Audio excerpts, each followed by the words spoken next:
Welcome to This Explainer. We're diving straight into a fascinating historical mystery from 1872 today, the Cavite Mutiny. But look, we are definitely not just going to sit here memorizing dates and names. No way. Instead, we're going to learn how to actually investigate the past like true historical detectives. So think about this. Can the exact same historical event be described in completely, totally different ways? I know, it sounds kind of impossible, right? Facts are supposed to be facts. But as you'll see today, two different groups of people can look at the exact same event and record wildly different stories. Which brings us to the central question of our whole investigation. What really happened during the Cavite Mutiny of 1872? Now, this single event is a huge milestone in Philippine history. It's literally an event that directly influenced the awakening of nationalism, so we're going to figure out exactly why this mutiny became such a massive, massive controversy. All right, let's establish the timeline and the undisputed facts of our crime scene. You know, the stuff everyone actually agrees on. Early in 1872, workers at the Cavite Arsenal lose their long-held privileges, specifically their exemption from paying tribute and doing forced labor. Shortly after that, on January 20th, a mutiny breaks out in Cavite. And then, less than a month later, on February 17th, three very prominent priests, Gomez, Burgos, and Zamora, who you probably know as Gamburza, are executed by garrote. Now, what's really wild here is just how fast everything escalates. Like, how does a dispute over worker privileges jump straight to executing priests? Witness 1. The Spanish account, a massive premeditated conspiracy.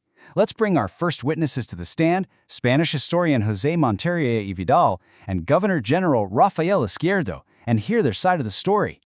So, according to Governor Izquierdo's official report, this was definitely not just a small, spontaneous protest. Look at his quote here. The insurrection was motivated and prepared by the native clergy, by the mestizos and native lawyers. The Spanish authorities are presenting this as a highly organized, premeditated plot, fully led by the educated elite and native priests. What exactly are they claiming here? Well, the Spanish authorities claimed the goal was absolutely massive, like completely overthrowing the Spanish government. The plan supposedly involved assassinating high-ranking Spanish officers and friars. For leadership, Izquierdo claimed they wanted to install a native priest, specifically Father Burgos or Zamora, as the new Hari, which is the native word for king or head of government. And the cause? Sure, they said it was partly fueled by abolishing worker privileges, but they claimed it was heavily driven by radical democratic ideas and propaganda coming all the way from Spain. They even had an explanation for the spark that started it all. The Spanish account details that the rebels in Cavite were waiting for a signal from conspirators over in Manila. On January 20th, the district of Sampaloc was celebrating the Feast of the Virgin of Loreto with a fireworks display, and the rebels allegedly mistook those feast day fireworks for rebel signal rockets. It was a fatal misunderstanding that caused them to launch their doomed attack early. Now, if you only read that one account, it sounds like an open and shut case of national treason, right? But here's where we need to pause and ask. If this was really sparked by local workers losing their privileges, why did Spanish authorities immediately call it a massive, nationwide revolution? What makes this a true historical mystery is that our next set of witnesses tells a totally different story. Witness 2. The Filipino accounts, a labor mutiny blown out of proportion. Let's examine our second set of witnesses. Filipino scholar Dr. Trinidad Hermenegildo Pardo de Tavera and French writer Edmond Plachou. Tavera completely rejects this whole idea of a massive conspiracy. He wrote that up to that time there was basically zero intention of secession from Spain and that the only aspiration of the people was to secure the material and educational advancement of the country. He firmly states there was absolutely no grand plot to overthrow colonial rule. So, instead of a national revolution, the Filipino account argues this was just a localized labor strike. Who participated? Well, they say it was only dissatisfied soldiers and arsenal laborers in Cavite. The cause wasn't some radical democratic propaganda, it was the draconian policies of Governor Izquierdo who harshly stripped away the workers' time immemorial retirement privileges and tax exemptions. Tavera and Plachou also point out that Izquierdo suddenly suspended a new school of arts and trades, which was a huge trigger for local frustration. Which brings up a crucial question. Why such a dramatic Spanish reaction then? Well, Tavera points out a very compelling motive. You see, around this time, the central government over in Madrid was actually planning to reduce the Spanish friars' power over civil matters and education in the Philippines.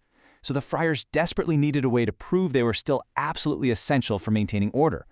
To do that, they intentionally exaggerated an isolated labor mutiny into this terrifying national conspiracy. It was basically a smokescreen to keep their political dominance and stop those progressive reforms in their tracks. The interrogation. Comparing the conflicting sources. Let's put these two accounts side by side on our interrogation table and see exactly where they agree and where they wildly disagree. Just look at how wildly these two diverge. I mean, sure, both sides agree on the date, and both acknowledge that the workers lost their privileges. But look at the cause. The Spanish account points to radical ideas, while the Filipino account points to harsh labor policies. The Spanish call it a national conspiracy to overthrow the government, masterminded by clergy and lawyers. Meanwhile, the Filipinos call it an isolated local mutiny by arsenal workers just protesting lost benefits. It is literally like they are describing two completely different events. So we really have to ask ourselves, why might two accounts of the exact same event tell such completely different stories? To solve this, we have to stop looking just at the facts on the page and start looking closely at the people who actually wrote them down. The detective's toolkit, thinking like a historian. This brings us to the single most important tool in our kit, and how we actually make sense of the past. The key concept we need here is perspective. A source doesn't just hand us pure, unfiltered information. It comes from someone viewing the event from a very specific position. In plain English, you gotta remember that every single writer has a motive, an intended audience, and personal biases that heavily influence how they record an event. Take Governor Izquierdo, for example. He was writing an official report to his bosses in Spain. He obviously had a huge vested interest in appearing totally in control and justifying his harsh crackdowns. So how do historians actually solve these mysteries? Well, we don't just pick the story we like best. We examine all the available evidence. We look for agreements, like the date and the lost privileges, and we interrogate the contradictions. We always consider who created each source and the exact circumstances when it was created. Our goal isn't to just blindly memorize what happened, it's to interpret the evidence. As the source material notes here, historical writing is, by definition, biased, partial, and contains preconceptions. Now listen, just because a source is biased doesn't mean it's useless or completely false. Not at all. It just means we have to critically sift through those preconceptions to find the historical truth hidden right there in the contradictions. Ultimately, different sources countering each other is exactly what creates the space for true investigation. By placing the Spanish paranoia and fear of losing power right next to the Filipino grievances over harsh labor policies, we get a much richer, way more complex picture of the tensions simmering in the Philippines in 1872. It's so much better than if we just read a single, simple textbook summary.